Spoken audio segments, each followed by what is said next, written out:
The old Blackford County Hospital in Hartford City, Indiana. Let me tell you, this is among the eeriest feeling buildings you may ever have the opportunity to be in.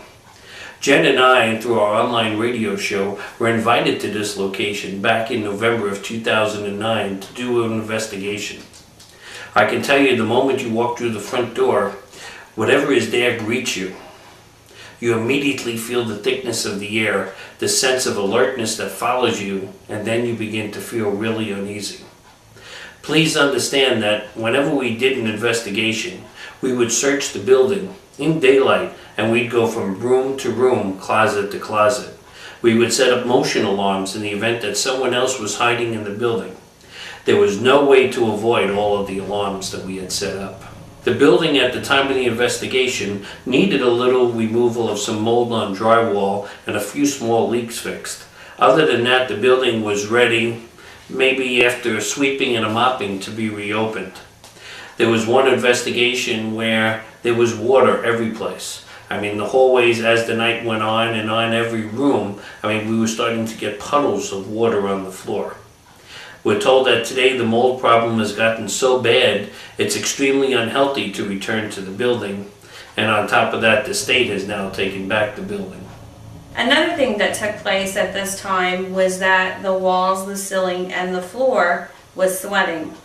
This is the first time and the only time that it ever happened. It was really weird because at first there wasn't much water, but as the night went on, more and more water appeared in the floor for no reason. There was no rain. There was no reason for it to do that. When we finally got to Blackford County, knowing that there was no rain, we went down to check the basement. That was the one thing we wanted to do first. The basement was flooded. We never got to go down into the basement to do the investigation. Every time we would go to this hospital, the basement was always flooded, whether there was rain or there wasn't rain. When we first arrived at the hospital, we did our run through and checked everything out, and there was one particular door that we couldn't get to open. And me and my son both pushed on it, pressed on it. It was a bathroom door. And it appeared to be one that you could lock from the inside, so we just assumed that somehow somebody had managed to lock it from the inside. But there was no keyhole, there was nothing like that. So we tried everything we could to open that door and just went on about our business. When we came back around to that door, I just had this drawing feeling to it, so we went over there to check it again, and I lightly pressed my hand on there, and when I pressed my hand on it, it opened up with no problem whatsoever. And when we went to the inside to inspect it, we found that there was no lock whatsoever on that door. But there was such an immense amount of pressure that there was no way to open it prior to that. And in that same area, every time you walk through there, there was such a heavy feeling on you that it was very noticeable, because the hospital is very large, so it was very easy to get confused on which hallway you might have been on, but you knew instantly when you were coming up to that spot because you could feel the difference in the air. On the next trip to the hospital, when we entered and went to that area, I went to around the corner around that bathroom door, and I asked if anybody else felt that breeze. No one else standing around me could feel the same breeze that I was feeling. However, it was enough to blow my hair. They could see my hair blowing in it. But when other people would walk over there, it wasn't near as intense for them. My husband walked over there multiple times and thought I couldn't sense anything. We checked for drafts, we checked for areas that could be vents and things like that to blow in there, and there was no explanation from it. And it was just an onset and then it finished. One of the earliest things that happened to me was when Jen and I were walking with another investigator, and I had commented on all the circuit breaker doors being open. I asked if all the doors were open, as I really couldn't remember seeing them all open. The EVP we heard while listening back to the audio was one of the clearest EVPs I have heard even to date. I have been shutting those as we've seen them earlier.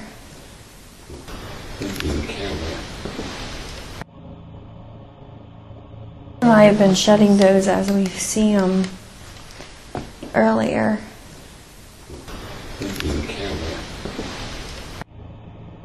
The first time we were at this location in November of 2009, there was a lot of furniture and equipment in the rooms.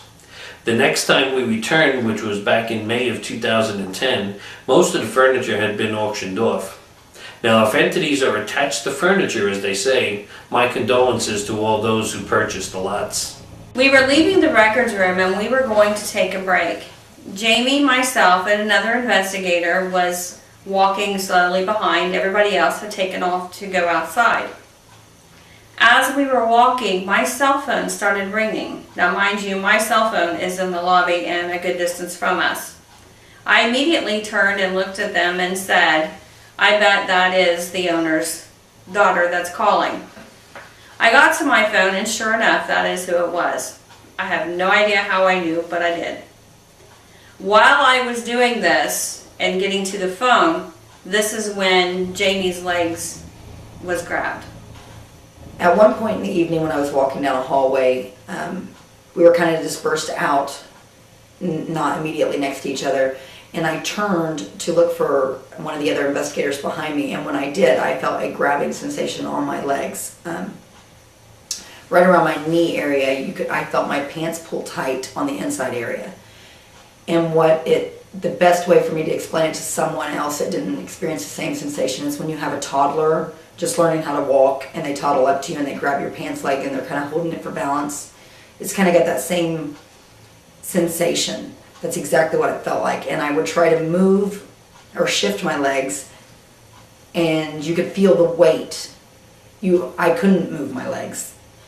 One of the other investigators came up and I even moved my hand. He moved his hand around my legs. I couldn't feel anything. I couldn't feel anything from the outside, but the internal sensation and the drawing on the pants you could see and you could feel.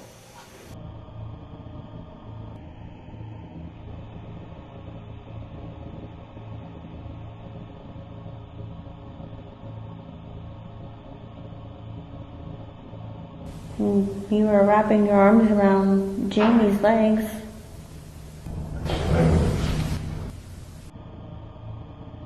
You were wrapping your arms around Jamie's legs.